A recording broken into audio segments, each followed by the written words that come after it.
오병이어 사건이 그 요한복음에 기록이 되어 있는데, 사실 이 부분을 이제 우리가 오늘부터 처음 다루기 시작해서 얼마나 다루게 될지는 좀 봐야 하는데,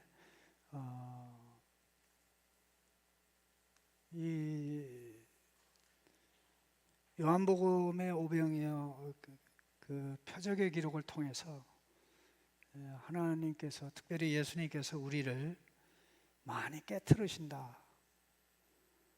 특별히 우리가 표적에 대해서 알고 있는, 물론 지금까지 예수님이 표적을 세 개의 표적을 행하셨잖아요. 그 첫 번째가 물이 포도주 맛을 낸 사건이고, 두 번째 표적이 이제 가버나움에서 온 왕의 신하의 아들을 말씀으로 이제 회복시킨 것이고, 세 번째가 5장에 기록된 38년 된 병자를 걷게 한 사건인데, 표적보다도 더 중요한 그 놀라운 역사가 일어나야 된다 하는 등등 이런 내용이 전개되고, 그 6장에는 표적이 2개가 기록이 되어 있습니다. 4장에 2개가 기록되어 있는 것처럼 4장에 한 번, 5장에 한 번 바로 이어지듯이 6장에만 표적이 2개가 기록이 되어 있습니다.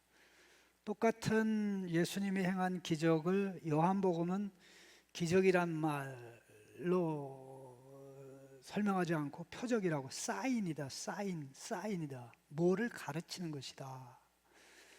표적을 붙잡고 집착하면 표적이 가르치는 것을 보지 못하게 되는 맹점이 있다 하는 그런 부분인데, 특별히 이 부분이 이제 오병이어 표적과 관련된 그러한 내용인데, 여러분 놀라지 마십시오. 저도 오늘 아침에 일어나서 지금 확인하다가 깜짝 놀랐는데, 요한복음에서 장수가 가장 긴 장이 어떤 장일 것 같아요? 보나마나 6장이지. 6장이 제일 긴데 지긋지긋할 정도로 길어요. 71절로 돼 있어요. 71절.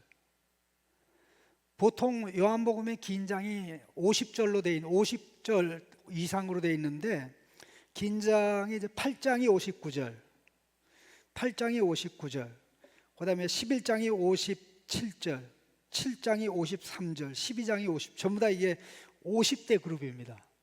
근데 50절 이상 되는 게 4장인데, 이것을 훨씬 뛰어넘어서 6장은 무려 71절로 되어 있는데, 이 모든 내용들이 오병이어 표적과 관련되어 있어요.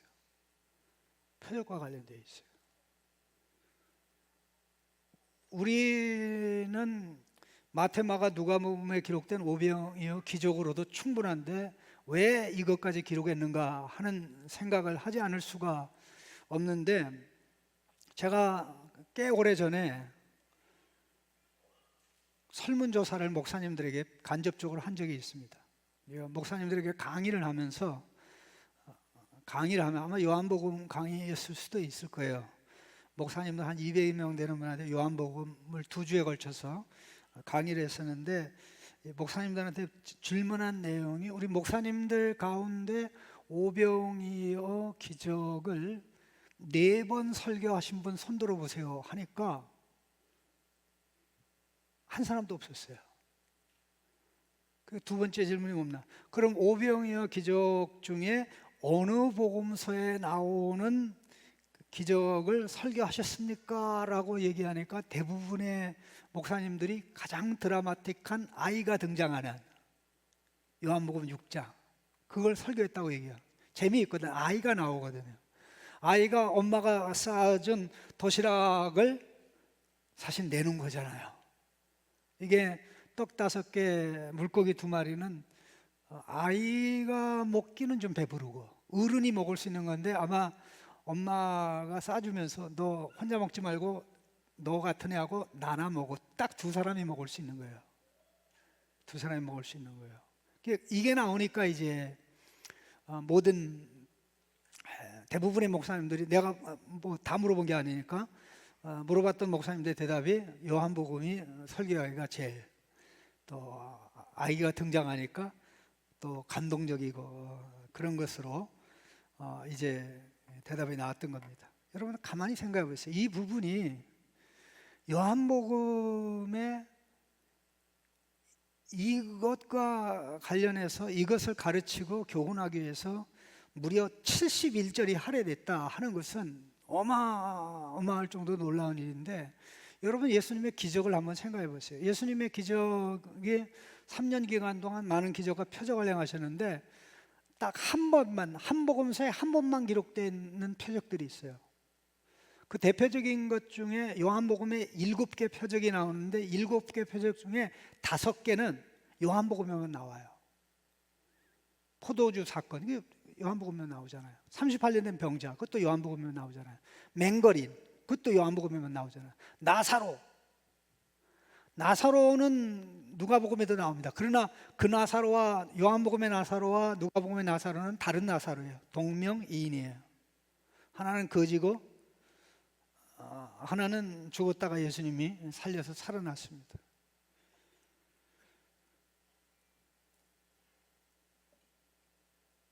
자, 이렇게 지금 말씀드렸듯이 이게 5개는 다른데 아무리 수셔봐도 안 나와요.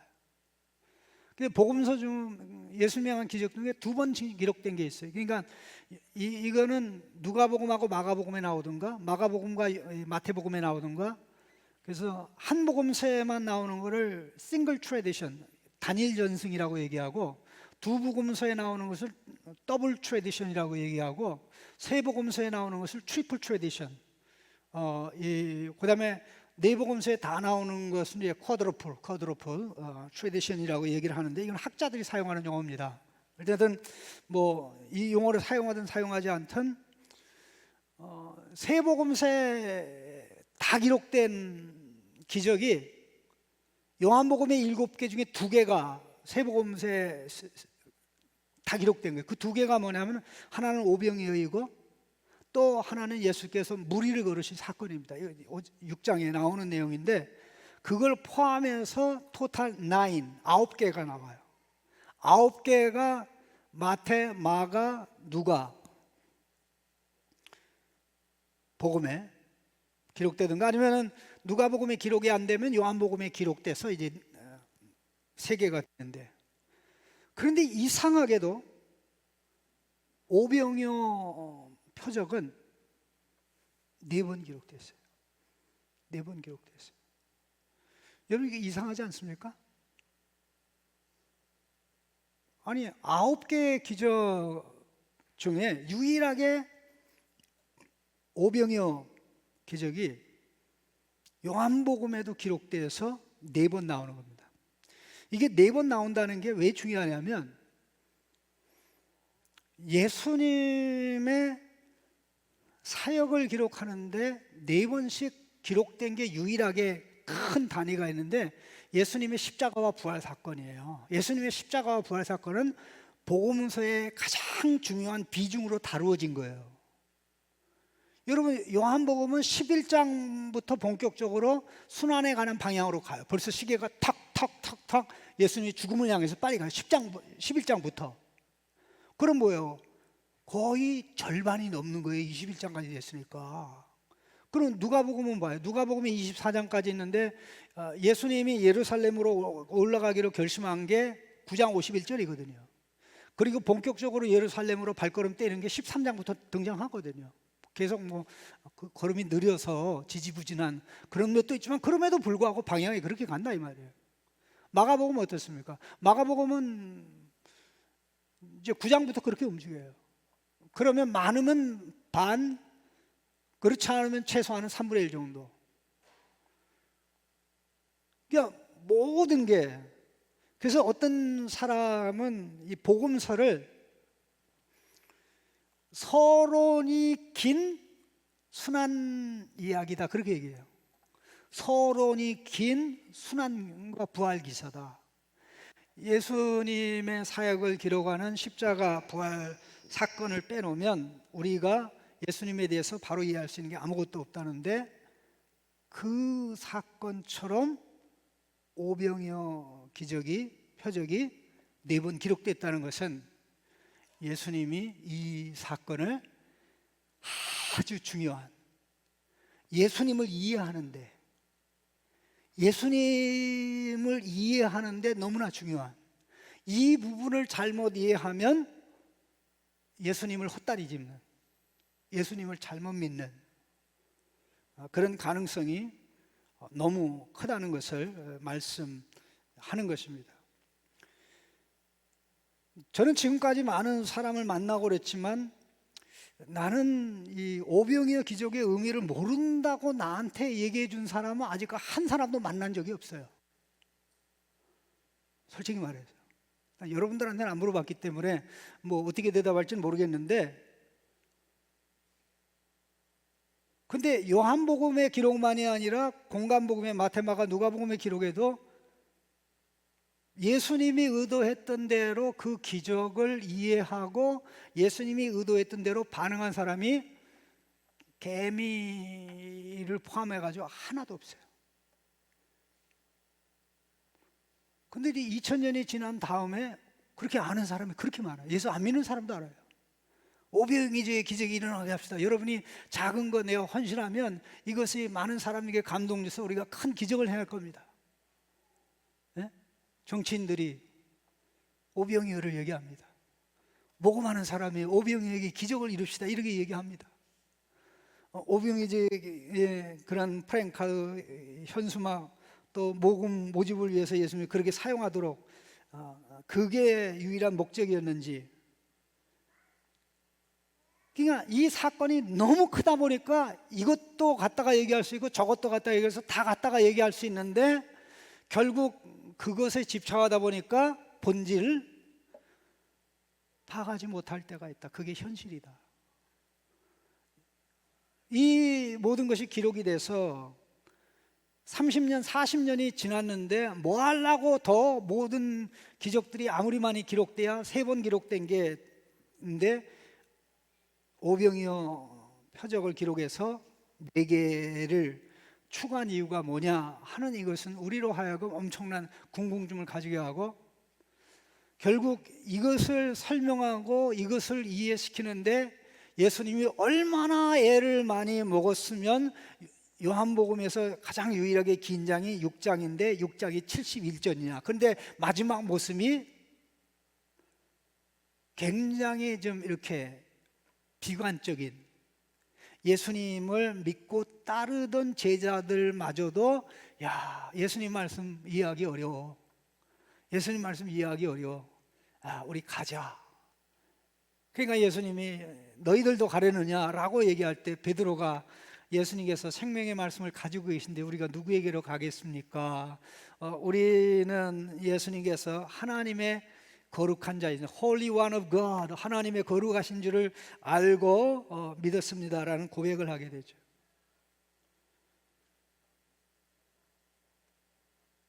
제가 말씀을 준비하면서 2번에 걸쳐서 그 챗 GPT한테 물어봤어요. 2번, 그러니까 일주일 간격으로 똑같은 질문을 2번을 한 겁니다. 일주일 간격으로 똑같은 질문을 했는데 답이 거의 똑같아요. 약간씩 텅 트위스트하면 답이 다르게 나오는데, 그래서 내가 무슨 질문을 했냐면요, 오병이어 기적을 통해서 사람들이 일반적으로 배울 수 있는 대표적인 교훈 10가지만 얘기해줘. 10 lessons, 10 common lessons we can learn from Jesus feeding 5,000. 영어로 물어봐야 얘가 제대로 대답해요, 여러분. 그건 어쩔 수 없어요. 요즘 많이 업그레이드 되고 그러는데, 근데 그 리스트를 쭉 주는데 다 누구나 알 수 있는 그런 내용들이에요. 예를 들어서 하나님께서는 풍성하게 공급하신다. 떡 5개, 물고기 2마리밖에 없는데 넘쳐났죠. 아무도 기적이 일어나리라고 믿지 않았는데 예수님께서는 하나님께서 기적을 행하실 것을 믿고 바라보고 행했다는 거죠. 이게 faith in God, faith in God's power. 그다음에 예수님께서 궁핍한 자들을 불쌍히 여기는 마음, 그냥 집으로 돌아가다가 배고프면 졸도할 수 있을지 모르니까 예수님이 먹여서 보냈다. 그게 이제 공간복음에 나오는 내용이기도 합니다. 그리고 예수님께서는 단독적으로 기적을 행할 때 홀로 행하신 것이 아니라 제자들을 참여시켰다. 떡을 제공한 사람도 있고 제자들의 역할도 있죠. 그리고 여기 중요한 레슨 중에 하나가 작은 것에서 기적이 일어난다. 큰 것에는 기적이 안 일어납니다. 큰 거 조건이 갖추어져서 어떤 것이 진행된 것을 기적이라고 얘기하지 않죠. 예? 공부 잘하는 애가 좋은 학교 갔어요. 기적이에요? 기적이 아니에요? 그 기적이 아니지. 턱걸이밖에 안 되는데 수석했어. 이건 기적이 아니에요. 기적이죠. 그런 내용입니다. 예수님 어떻게 감사할 수 있어요? 여러분 보세요. 아빠가 가족이 줄줄이 사탕으로 모였습니다. 근데 먹을 게 하나도 없는데 감자 몇 개밖에 없는 거예요. 근데 눈물을 흘리듯이 아빠가 감자 몇 개를 넣고 하나님 이거라도 먹을 수 있게 해주시니 너무나 감사 찬송드립니다. 여러분 네덜란드 어떤 화가가 그린 빵 한쪽 놓고 나이 많은 어른이 간절하게 기도하는 그림을 본 적이 있어요? 안 봤으면 사람이 아니지. 안 봤으면 사람이 아니야. 어떻게 저 빵 하나, 마른 빵, 곰팡이가 서를 것 같은 그 빵 하나를 놓고, 그게 옆에 있는 게 우유인지 커피인지 모르겠는데 어쨌든 우유이겠죠. 커피보다는. 어떻게 그렇게 감사할 수 있을까? 빵 5개를 놓고 예수님이.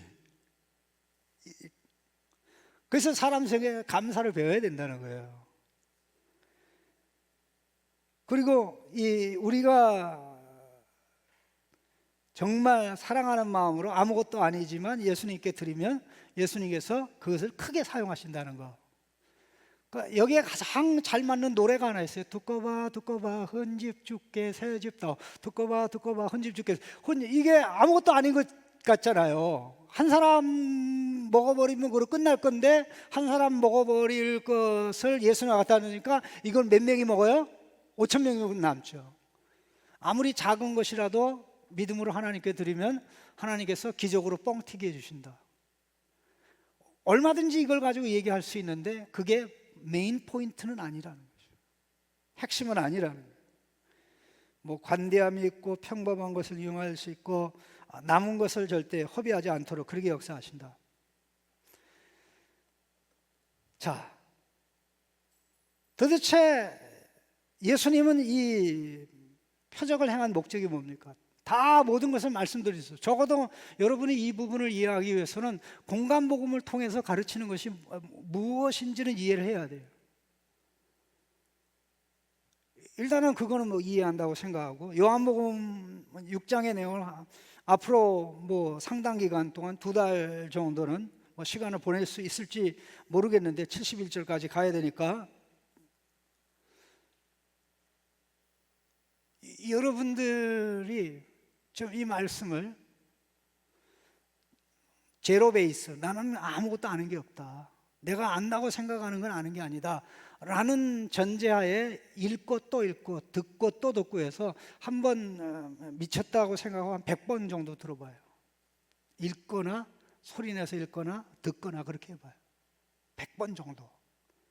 그리고 한번 마음의 겸손을 가지고 하나님, 내가 참 제대로 이걸 알고 누리고 있는지 의심이 되는데 예수님의 입장이 되어서 내가 이걸 알기를 원합니다. 깨닫기를 원합니다. 도와주십시오. 왜? 이 사건이야말로 십자가의 은혜가 우리에게 가져다 줄 은혜를 설명하는 또 예고하는 너무나 중요한 역할을 하기 때문에 그런 겁니다. 그런 관점에서 오늘은 이 사건 자체를 요한복음의 관점에서 그 말씀을 나누기를 원합니다. 그런데 그 중에 이제 제일 첫 번째 우리가 주목을 해야 될 것은 많은 내용이 있지만 4절 말씀 같이 읽어보겠습니다. 마침 유대인의 명절인 유월절이 가까운지라. 마침 유대인의 명절인 유월절이 가까운지라. 이 기록은 요한복음에만 나옵니다. 요한복음에 나와요. 시기에 대한 언급이 없고 다만 중요한 사건을 언급하죠. 공관복음. 중요한 사건이 뭐냐면 세례 요한의 죽음입니다. 세례 전도 실습 나갔던 제자들이 돌아오면서 세례 요한의 죽음 소식을 예수님에게 알려줘요. 그때 세례 요한의 죽음 소식을 듣고 예수님께서 우리 들에 가서 이제 쉬자. 그랬을 때 무리들이 예수님을 따라오게 된 것으로 오병이어 기적이 진행된 것으로 기록하는데, 요한복음은 그 사건을 얘기하는 게 아니라 유월절이 가까웠다. 그런데 요한복음에서 유월절은 너무나 중요하잖아요. 예수님은 유월절 희생양으로 왔기 때문에 예수님의 행적 사역을 기록할 때 특별히 유월절 중심으로 기록해요. 첫 번째 사역이 뭡니까? 예루살렘에 올라가서 성전에서 성전을 청결하게 하는, 좀 더 정확하게는 성전 척결의 행위를 해야, 난폭한 행위를 행하셨죠. 그리고 예수님에게 분노하는 자들에게 너희가 이 성전을 하려 그러면 내가 3일에 일으키리라 하는 이 말씀을 예수님이 하셨습니다. 그게 예수님이 참석한 첫 번째 유월절이죠. 그리고 그 다음에 언급된 것이 여기 두 번째 유월절로 언급된 것이고, 사실 마지막 유월절 언급이 11장부터 나오는데 11장부터 언급되는 유월절은 동일한 유월절이 계속 반복적으로 나옵니다. 바로 그 유월절에 예수님이 하나님의 어린 양으로 희생 제물이 되어 십자가의 길을 가십니다. 이 모든 것을 내다보고 예수님이 이것을 행하시기를 기뻐하셨다는 겁니다. 5절 말씀에 예수께서 눈을 들어 이렇게 되어 있는데, 우리말에는 그러므로라는 접속사를 뺐습니다. 우리말에는 잠깐 그러므로 하면 좀 거추장스럽기 때문에 뺐는데, 마침 유대인의 명절인 유월절이 가까운지라 그러므로 눈을 높이 들어 무리가 자기에게로 오는 것을 예수께서 보시고, 이렇게 되어 있습니다. 그러므로, 이 일을 통해서 그가 앞으로 유월절에 하나님의 희생양으로 하실 일에 대해서 이 일을 통해서 알려줘야지 하는 예수님의 의도가 작동하였다는 사실을 우리가 여기서 알 수 있는 겁니다. 다가오는 유월절을 의식하고 예수님이 이 기적을 행했다는 것이고, 이제 후반부에 나오는 생명의 떡 강화에 누구든지 나의 살을 먹고 내 피를 마시지 않으면 상관이 없는, 나의 살을 먹고 내 피를 마시는 자는 영생하리라 라고 말씀하는데, 이 모든 내용은 예수님의 십자가의 죽음을 전제로 하는 거예요. 예수님이 천지를 창조하듯이 우리에게 생명을 말로 가다 주신 게 아니라 예수님의 희생과 저주를 통해서만 가져다 줄 수 있음을 이야기하고 말하는 것입니다. 이로써 그게 중요한 게, 구약 성경의 유월절을 제일 먼저 얘기하고 유월절 제도를 세우는 역할을 한 인물이 누구입니까? 모세 아닙니까? 이스라엘 백성이 애굽에서 나오기 전에 유월절 제도에 대해서 얘기하죠. 출애굽기 12장, 13장이 전부 다 유월절을 하는 거죠. 첫 번째 유월절을 기념하고 그들이 재앙에서부터, 장자들이 재앙에서 벗어나고 애굽의 장자들은 재앙을 당하고 그로 인해서 애굽에서부터 마침내 해방되어 하나님의 백성이 첫 출발하게 되죠. 뉴 비기닝, 노예의 삶에서 해방된, 사람의 노예에서 하나님의 노예로, 하나님의 영광스러운 백성이며 하나님을 섬기는 자로 자유를 얻게 되죠. 예수님은 5장 마지막 부분에서 모세에 대해서 얘기했잖아요. 모세는 나에 대해서 기록했다. 너희가 모세를 믿었으면 나를 믿었을 것이라고 했잖아요. 그러니까 바로 이 유월절이 다 모세와 관련돼 있고, 이스라엘 백성이 이 유월절을 기념한 다음에 이제 뭐를 계속해서 받아, 광야 생활하면서 받아 누리게 됩니까? 만나를 받아 누리게 되죠. 그 만나에 관한 기록이 지금 6장에 또 나와요. 예? 그리고 이스라엘 백성이 유월절 경험하고 유월절 하고 홍해를 건너듯이 바로 예수님이 뭐예요? 지금 표적과 기적을 행하는 장소가 어디입니까? 가버나움 건너편이에요. 그럼 예수님이 가버나움 건너편을, 갈릴리 바다를 건너가는 것은 이스라엘 백성이 홍해를 건너는 것하고 다르지 않아요. 그것을 상기시켜주는 중요한 사건이죠. 그리고 거기에서 오병이의 떡을 먹는 것은 이스라엘 백성이 광야 생활에서 만나를 먹는 것 같은 사건을 연상시켜 주므로 예수 믿는 우리가 누려야 될 생명의 떡은 예수 그리스도다. 우리는 예수 그리스도를 끊임없이 누려야 된다. 그분을 우리의 생명으로, 우리의 생명수로 누리고 누려야 우리 안에 시작된 생명이 계속 성장해서 마지막 날에 영생에 이르게 된다는, 그러니까 예수님의 구도 속에서는 이미 구약이 예수님의 머릿속에 가득 차 있기 때문에 제가 이야기하는 그 방향으로 가는 좀 어렵죠. 이해 안 돼도 괜찮아요. 예수님 제자들도 지금 제가 얘기하는 거 하나도 이해 못했어요. 아까 있잖아요, 개미도 이해 못했어요. 그냥 이해 못하는 게 처음에는 정상이다. 이해하지 못함의 위로. 이해하지 못하면 위로. 그러나 끝까지 이해하지 못하면 이제 나중에 이제 보따리 싸고 떠나는 거죠. 그거는 안 됩니다. 자, 그러면 이게 이제 새로운 요소가 등장하는데, 그게 두 번째 내용이 뭐냐면 요한복음의 오병이의 표적은 예수님 중심으로 기록되었다는 것을 우리가 몇 가지 살펴볼 필요가 있습니다. 예수님에게서 이 아이디어가 나오고 예수님은 어떻게 하실지를 잘 아십니다. 자, 예를 들어서 예수님께서 유월절이 다가온 걸 아시고 눈을 들어 무리가 그에게 오는 것을 보고 빌립에게 질문을 하죠. 우리가 어디서, 같이 읽어볼까요? 5절에 우리가 어디서 떡을 사서 이 사람들을 먹이게 하겠느냐. 6절 같이 읽습니다. 이렇게 말씀하시면 친히 어떻게 하실지를 아시고 빌립을 시험하고자 하심이라. 예수님이 어떻게 할지를 압니까, 모릅니까?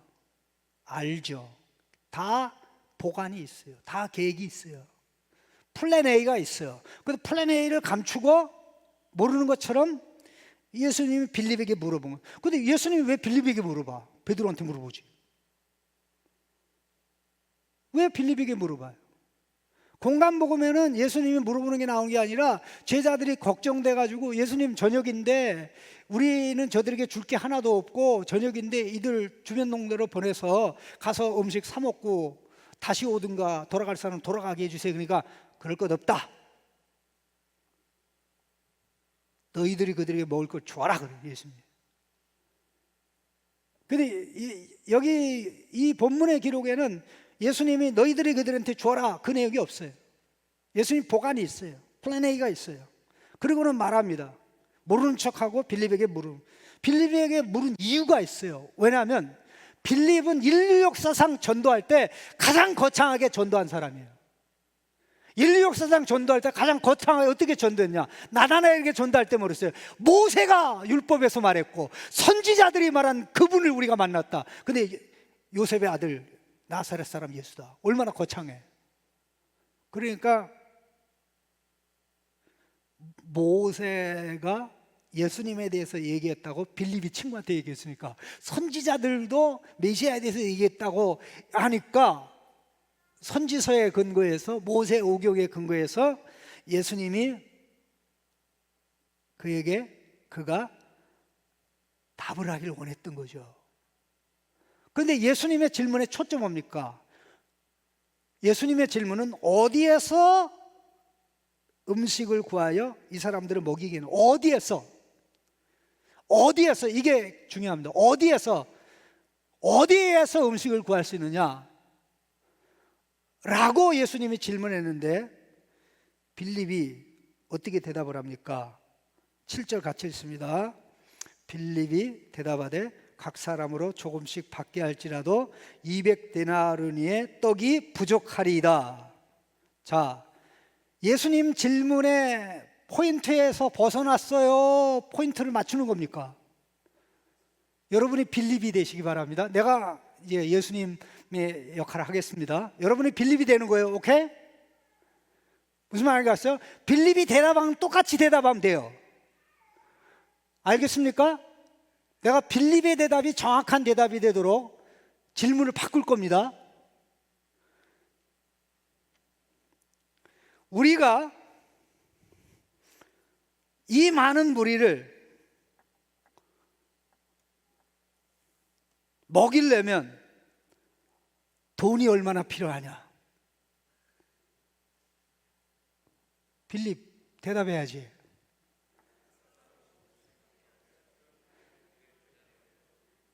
예.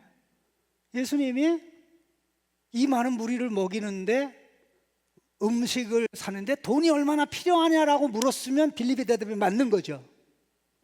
그런데 예수님은 돈에 대해서 질문한 게 아니에요. 돈이 얼마나 들어가는 질문한 게 아니에요. 이 돈의 노예가 된 사람들이 어떤 질문을 하면 모든 걸 돈하고 엮어가지고 대답을 해요. 예? 여러분, 돈으로부터 좀 자유하기를 바랍니다. 자유를. 예? 돈으로부터 자유를 얻어야 돼요.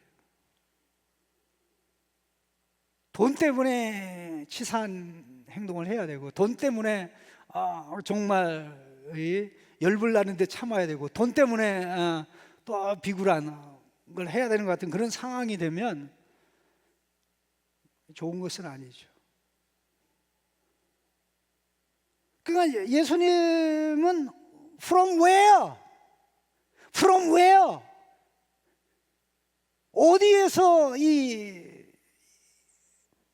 음식을 사서 먹이겠냐니까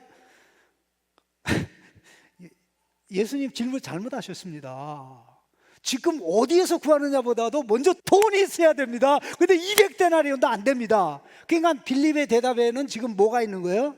예수님 질문이 잘못됐다는 거예요. 예수님 질문을 바꿔서 내가 이 많은 무리들을 먹이려면 돈이 얼마나 필요하지? 그러니까 예수님이 빌립에게 질문하면서 빌립아, 돈 걱정하지 마. 내가 돈은 다 있어. 어디에서 음식을 구할지 그걸 얘기해 줘. 그렇게 한 것은 아니었죠. 예수님이 의도를 감추니까 빌립은 모른 겁니다. 그때 놀라운 일이 전개되지요. 그게 뭡니까? 8절 같이 읽어볼까요? 제자 중 하나 곧 시몬 베드로의 형제 안드레가 예수께 여짜오되 여기 한 아이가 있어 보리떡 5개와 물고기 2마리를 가지고 있나이다. 여기까지만 봅시다. 이 안드레의 말이 예수님의 질문에 가까워요? 빌립의 말이 예수님의 질문에 가까워요? 당연히 안드레의 말이지. 어디서? 여기 아이가 있는데 떡 5개, 생선 2마리 있습니다. 땡, 피어리어드. 여기서 끝나야 되는데 여기서 끝나면 100점짜리야. 예수님이 질문은 100점이죠. 왜? 어디서 음식을 구하여 이 많은 무리를 먹이느냐? 예수님 한 아이가 있는데 떡 5개, 생선 2마리를 가지고 있습니다. 예수님이 하실 줄 믿습니다. 아멘. 야, 100점이야 100점. 근데 그 다음이 중요하지. 뭐라고 얘기해요? 그러나 이것이 많은 사람들에게 얼마나 되겠습니까? 이게 믿음의 말입니까? 믿음의 말이 아닙니까? 항상 사람은 뒤끝을 가서 흐립니다. 좋기는 좋은데 그래서 안 됩니다. 이거는 좋긴 좋은데 상황이 이래서 안 됩니다 하고 뒤집어 엎는데, 항상 뭘 하려고 하다가 이거는 해야 되는 건 맞긴 맞는데 내 상황이 이렇게 해서 못해. 그러니까는 앞은 똑똑한데 뒷부분은 핑계를 대고 그것을 하지 않아야 될 이유를 찾아서 말하는 거죠. 어쨌든 안드레든 빌립이든 대책이 없었던 것입니다. 그러나 예수님은 플랜을 가지고 계셨어요. 그러니까 이게 무슨 의미입니까?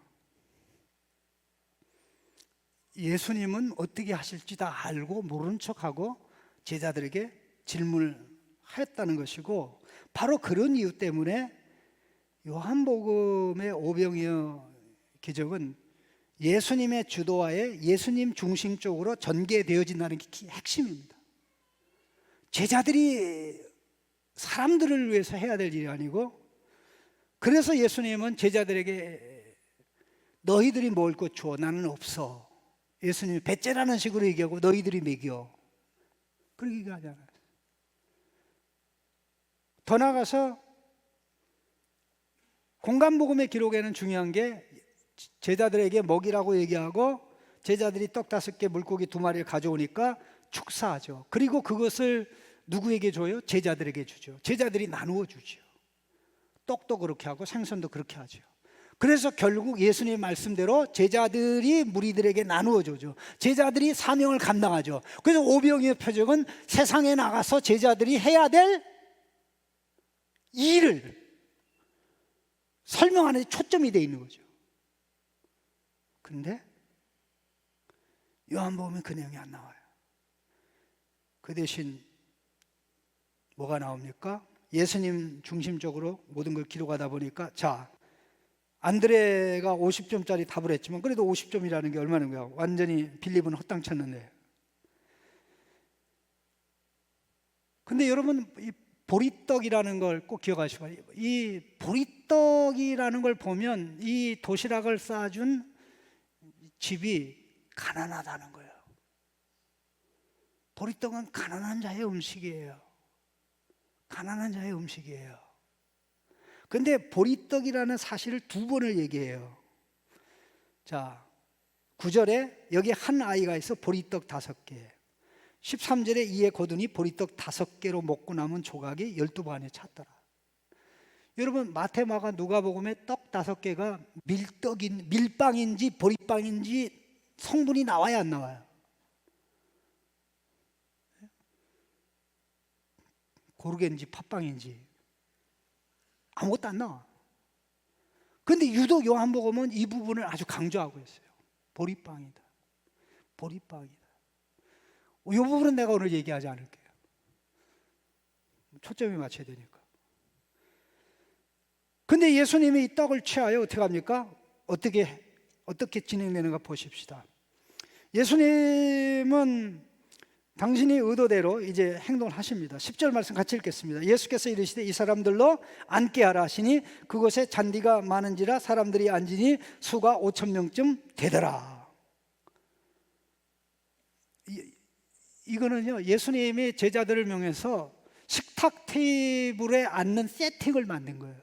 여기 앉는 거는 그냥 잔디에 주저앉는 게 아니고요, 잔디에 그냥 들어가서 폭석 주저앉는 게 아니고요, 밥 먹을 자세를, 포즈를 취하는 거예요. 그럼 그들의 이 상상 속에는 지금 그 앞에 식탁이 차려졌다는 거죠. 식탁이 차려져서 이렇게 먹으려는 준비를 하는 거예요. 이걸 갖다 유대인들은 리클라이닝이라고 얘기해요. 약간 몸을 뒤로 제끼거든요.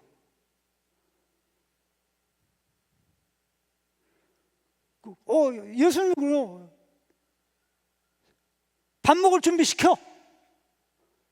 밥 먹을 포즈 다 취하게 해. 그렇게 말씀한 거예요. 이야, 제자들 생각에 그랬을 거예요. 이야, 이거 예수님 자칫하면 이거 사고 칠 텐데 어떻게 수습하려고? 여러분, 이 오병이어 기적과 관련해서 인류 역사상 기발한 설명을 한 사람이 불란서 학자가 하나 있어요. 불란서 학자가 하나 있어요. 그 책을 기록한 사람이 그 사실을 기록한 사람이 아프리카에 가서 이제 의료 선교사로 가서 평생 보낸 뮤지션이며 음악가며 그다음에 의료인이고 신학자인, 음악가이며 의사고 신학자인 슈바이처입니다. 슈바이처, 알버트 슈바이처 박사입니다.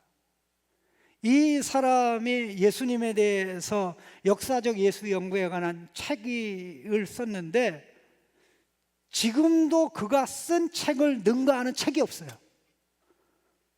그럴 정도로 그가 예수님 연구에 대해서 참고한 책들이 수백 권이 넘어요.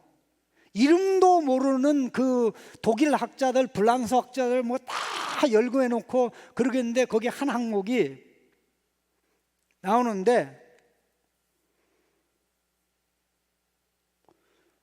프랑스 학자가 역사적 예수님 연구를 하면서 이 부분에 대해서 어떻게 설명한 게 나오냐면요, 그 프랑스 학자에 의하면 예수님의 제자들이 세 그룹이 있었다는 거예요. 세 그룹이 있었는데 이 첫 번째 그룹하고, 첫 번째 그룹은 이제 이게 초입, 지금 막 예수님께 들어오는 자고, 두 번째 그룹이 12 제자 그룹이에요. 그 다음에 세 번째 그룹이 비밀 결사 조직입니다. 비밀 결사 조직인데 이 조직은 이 첫째 그룹, 둘째 그룹, 그러니까 12 제자들도 있는지조차 모르는 거예요. 그래서 예수님은 정기적으로 이 비밀 그룹에 속한 자들과 정기적인 모임을 하는데 아무도 모르는 동굴에 가서 그들과 만나서 이야기를 나누고 하는 가운데 벌써 몇 달 전부터 기획을 한 거예요. 내가 한번 내가 하나님으로부터 보냄받은 메시아고 구원자인데 뭔가 이벤트를 해서 과연 하나님 나라가 임한다는 것을 보여줘야 되는데 어떻게 했으면 좋겠네 해가지고 사람들이 알지 못하는 비밀 동굴을 발견해 가지고 거기에 5,000명이 먹고도 남을 수 있는 음식을, 빵을 갖다가 비밀리에 다 갖다가 준비를 해놓은 거예요. 되게 웃기죠. 그 사람 천국에 없을 것 같아.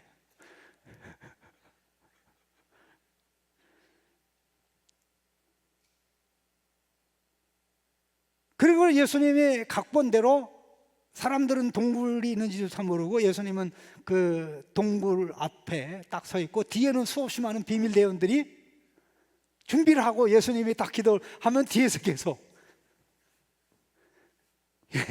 이게 내가 농담 얘기하는 게 아니라 이게 학자가 쓴 글이라는 거예요. 예? 여러분 지금도 확인할 수 있고요. 챗 GPT한테 물어봐도 얘가 그걸 알아.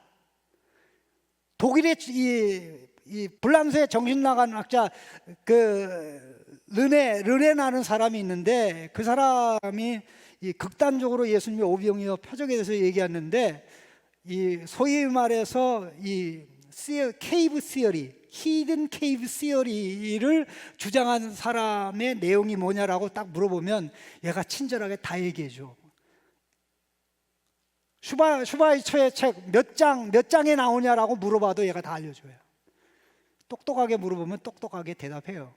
여러분 그런 훈련이 필요하고 그걸 잘 효율적으로 이용할 수 있는 능력이, 그런 능력을 키워야 돼요. 무조건 다 따라가지 말고. 물론 알버트 슈바이처의 말은 too much. 그럼 슈바이처의 이야기는 뭐냐면 기적이 일어난 건 사실인데 하나만 틀리고 다 맞았다. 배불리 먹은 건 아니래요. 배부르게 먹은 건 아니래요. 이렇게 남은 반유가 12, 그건 아니에요. 뻥이래, 뻥. 그런데 또 가서 개불고 이거를 가루로 만들어서 하나씩 찍어 먹으면, 여러분, 근데 우리는 그런 데 초점을 둘 필요는 없어요. 여러분, 이런 사람들이 있다는 것을 내가 옛날에도 한번 얘기를 하긴 했는데, 다음 주에 여기 무리를 걷는 사건과 관련해서 그 관련된 내용이 나와요. 그때 내가 꼭 어떤 황당한 얘기가 있는가 소개를 할게요. 자, 오늘 보세요. 11절 같이 읽겠습니다. 예수께서 떡을 가져 축사하신 후에 앉아있는 자들에게 나누어 주시고 물고기도 그렇게 그들의 원대로 주시니라. 질문 있습니다. 누가 축사했습니까? 예수님이 축사하죠. 감사기도 하죠. 두 번에 걸쳐서. 그러면 누가 나누어 줬습니까? 11절 같이 읽어보겠습니다. 누가 나누어 줬습니까? 11절 보고 대답해요. 예수님이 나눠줬죠.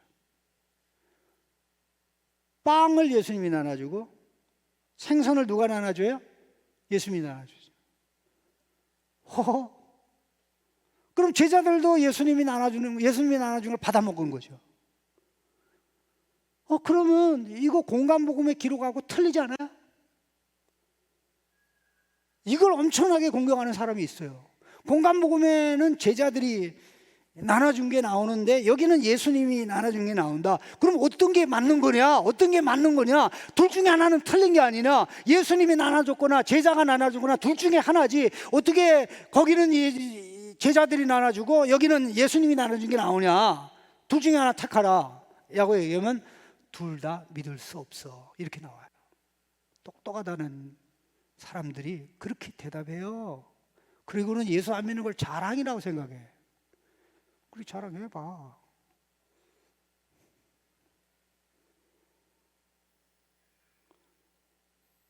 근데 여러분 여기 오늘 본문 기록을 봅시다. 본문에 예수님이 떡을 나눠주고 생선 나눠준 것을 기록하는데 그것만 기록했지 더 나가서 예수님이 나눠줬고 제자들은 나눠주지 않았다라고 언급을 해요, 안 해요?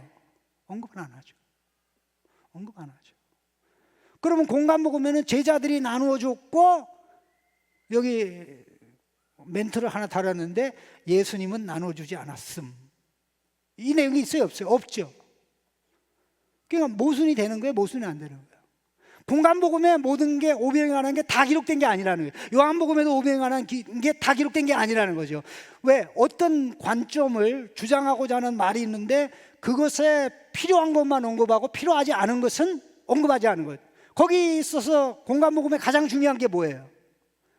제자들이 너희들이 먹을 것 줘라. 너희들 먹을 것 줘라 했는데 거기 장면에 제자들이 나누어 주는 게 안 나오고 예수님이 다 나누어 준 게 나오면 어떻게 돼요? 기록이 틀리잖아요. 근데 여기는 예수님이 나누어 주란 말을 하지 않고 직접 나누어 주죠. 그러면 제자들이 나누어 주었을 경우하고 예수님이 나눠 줬을 경우에 의미가 같겠습니까? 다르겠습니까? 네? 이렇게 예수님도 나눠주고 제자도 나눠주는데 사람들이 제자들에게서 받으려고 그러겠어요? 예수님에게서 받으려고 그러겠어요? 당연히 예수님에게서 받으려고 그러지. 근데 요한복음에는 예수님이 주는 것만 나와 있어요. 이게 키포인트예요. 이게 키포인트. 제자들이 한 건 딱 2개밖에 없어요. 뭐? 자리에 앉힌 거. 테이블 펴. 내가 천상 식탁을 제공할 거야. 요 비슷한 내용이 코란에도 나옵니다. 그런데 규모는 작아요. 그 예수님이 기도하니까 하늘에서 식탁이 내려오는 거 있죠. 이거 완전히 이 오병이어의 기적을 바꾼 것으로 보이는데 어쨌든 비슷한 얘기 나와요.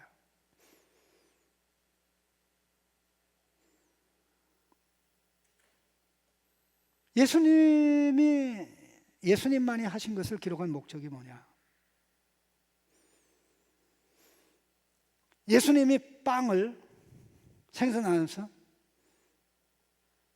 말씀하고자 내가 생명의 떡이야, 빵이야, 받아 먹어라.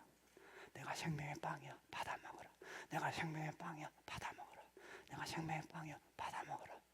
예수님이 그 말씀을 무리들에게만 하고 싶었던 게 아니고 제자들에게도 그 말씀을 하고 싶었던 거예요. 초점은 바로 그겁니다. 그런데 아직 깨닫지를 못하죠. 뭔가 깨달았는데 야 신난다. 예수님이 있으면 배고프지 않겠네. 예수님 있으면 경제 문제 해결되네. 그래가지고 예수님을 왕으로 삼겠다고 하죠. 그 예수님은 그 분위기를 인식하는 순간 산으로 도망가시죠.